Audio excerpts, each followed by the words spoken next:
apa yang berlaku. Adakah ini benar-benar sekadar kabar angin atau sesuatu yang lebih buruk sedang cuba disembunyikan? Saksikan pendedahan penuh dalam video ini. Disclaimer, sumber asal artikel berita ini adalah Iswari Palansami dari Malaysia kini 15 Ogos 2025. Semua fakta dari artikel asal dikekalkan untuk memberi gambaran lebih menyeluruh. Gila, Farhash Nafi ada kaitan dengan serangan terhadap anak Rafizi.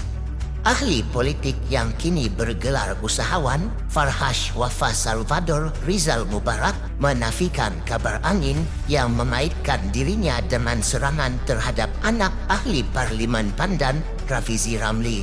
Gila, kata Farhash ringkas ketika dihubungi bagi memulas tuduhan berkenaan yang semakin tersebar. Rafizi semalam berkata serangan terhadap anaknya kemarin dilakukan oleh dua individu berpakaian hitam dan memakai topi keledar bertutup penuh.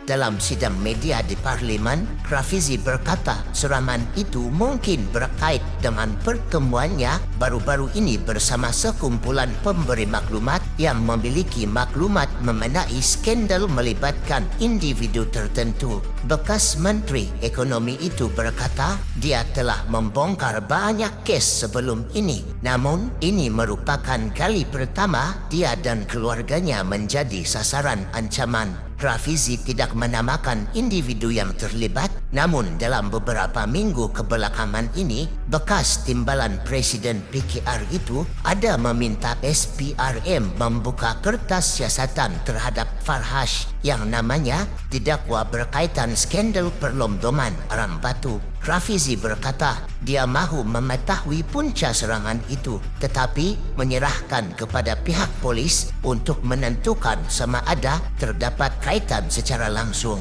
Dia juga mendedahkan mesej ugutan turut dihantar kepada istrinya selepas serangan terhadap anak mereka.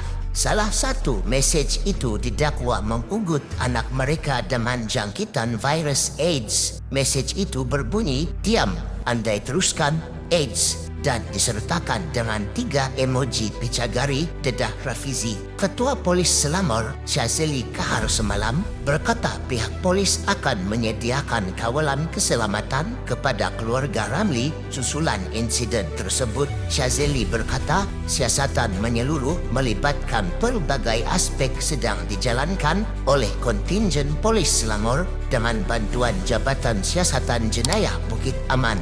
Menurutnya, siasatan setakat ini belum mengenal pasti bahan yang disuntik ke tangan kiri kanak-kanak berusia 12 tahun itu, namun mangsa berada dalam keadaan stabil di bawah pemerhatian hospital. Jadi, apa yang sebenarnya sedang berlaku di sebalik tabir? Benarkah ini hanya gila-gilaan atau cubaan halus untuk menakut-nakutkan? Skrip seperti ini, anak diserang, mesej ugutan AIDS, spekulasi pertemuan dengan pemberi maklumat tentang skandal, semuanya terlalu dramatik untuk tidak mengundang persoalan. Adakah di sebalik tabir wujud kuasa atau pihak yang terancam oleh pendedahan Rafizi? Mengapa hanya keluarga beliau dijadikan sasaran, bukannya Rafizi sendiri? Lebih panas apabila Rafizi menamakan pertemuan dengan whistleblowers sebagai punca, muncul kita berfikir, apakah pemberi maklumat itu betul membawa bukti nyata atau sekadar alat provokasi? Dan Farhash hanya memberikan satu perkataan, gila. Adakah ia jawaban yang cukup tegas? Atau hanya strategi untuk melepaskan diri dari tuduhan tanpa pembelaan fakta? Tambahan pula latar belakang Farhash yang pernah dikait dengan kontroversi arang batu dan saham bernilai jutaan ringgit. Adakah ini satu bentuk tekanan politik agar beliau tidak terus disiasat? Atau sebaliknya, Rafizi yang ingin memburukkannya untuk memulihkan kredibiliti politik? Mana satu plot yang benar? Mana satu plot diperlakukan? Dan apa pula peranan polis dan SPRM? Adakah siasatan dijalankan secara adil atau dipenuhi politik king? Penonton YouTube pasti ingin tahu siapa sebenarnya di sebalik mesej ugutan AIDS itu. Ada siapa merancang serangan dan mesej menjijikkan itu sebagai simbol menghentikan bocoran? Atau adakah ada pihak yang cuba menjajah isu ini demi mengalihkan tumpuan daripada skandal sebenar? Antara semua ini, satu persoalan major. Adakah keselamatan kanak-kanak kini dijadikan mangsa dalam politik berkuasa? Ini bukan drama Korea. Ini kisah benar dengan nyawa terancam dan mesej mengerikan. Penonton pasti mahu tahu perkembangan lanjut.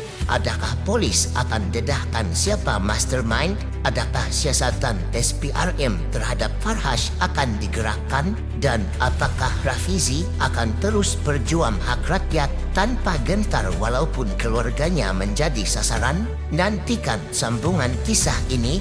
Adakah kebenaran akan terkuak atau tersembunyi di sebalik kabus politik? Jangan lupa tekan butang subscribe, like, dan share untuk terus mengikuti pendedahan eksklusif akan datang.